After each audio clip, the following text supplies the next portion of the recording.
Hi everyone, Tammy from Cabana State of Mind here, and I wanted to shoot a quick video to show you how to drain and refill your backseat boiler.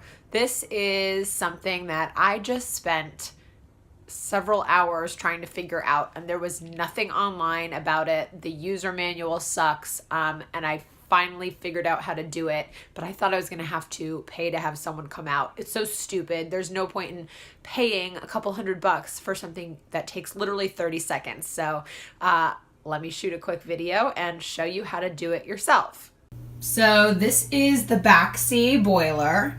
There's a whole bunch of different models, and all of them unfortunately have a different setup, but mine is the Comfort something. I will put the name of this model in the description. A lot of them are like this, but the underneath of your boiler might be slightly different. So first, why would you want to do what I'm about to show you? Well, there is this little pressure knob underneath your machine, or pressure meter. I don't know the technical name for it, but it basically is telling you what is the pressure in your boiler. And according to everything I have read, this little meter should be between 1 and 2. About 1.5 is ideal. And then once it starts to drop below 0.5, you start to get into the red and the boiler automatically shuts off, which is what happened to me. And I had an icy shower before I figured out what was going on. So another scenario would be that you have too much pressure, and then you would be obviously the other direction in the red in the 3 and 4 zone. So mine is looking good right now, but I will first show you how to release some of the pressure if your level is too high. So it can go both ways. You might need to increase it, you might need to decrease it. I'll show you both. They're both super easy to do. All right, I turned the light on my phone on and you can see a lot better. So here's the front of the machine, right? The boiler. And then we're gonna go underneath. So here's our little meter, and we got a whole bunch of hoses and knobs. The first knobs I started messing with were this one and this one because they look the most obvious. Like, to me, those are saying, use me, and in the manual it looks like it's pointing to those to drain and refill the boiler, but those are not the correct knobs, as I learned. I think they control maybe the gas line. Not 100% sure, but they have nothing to do with making this little dial move the right direction. So the first thing we want to do before we start messing with anything is turn the boiler off.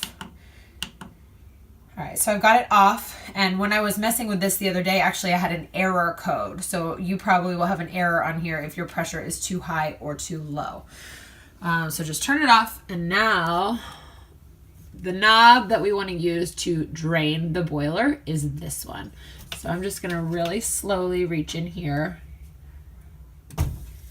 Turn it slowly because, I don't know, you don't wanna have any explosions happen. But you can just hear it's starting to drain, and you can see this little gauge is dropping. All right, so I'm not gonna mess with it too much. I'm going to just close that since we're good. And now let's say I wanna fill the boiler a little bit back up because I'm starting to get close to the red zone there. For this, it's a fun little hidden knob. You got to get way up underneath there to see it. You see that red little knob that doesn't even look like a knob? I couldn't even tell that it was able to be turned. That's why it took me so long to find. But I'm just going to, you're going to loosen that. You'll hear it start to fill back up, and you'll see your little needle start to move. And the more you turn the knob, loosen the knob, the faster it will fill. So give it a little bit more here.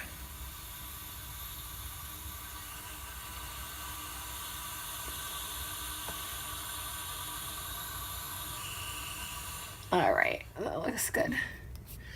And there we go. Now we're back in the green where we need to be.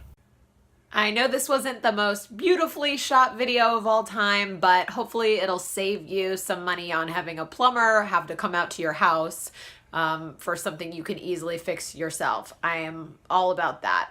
If you liked it, please subscribe to my channel. I post a ton of do-it-yourself and home improvement projects. I would love to have you follow along. Thanks for watching.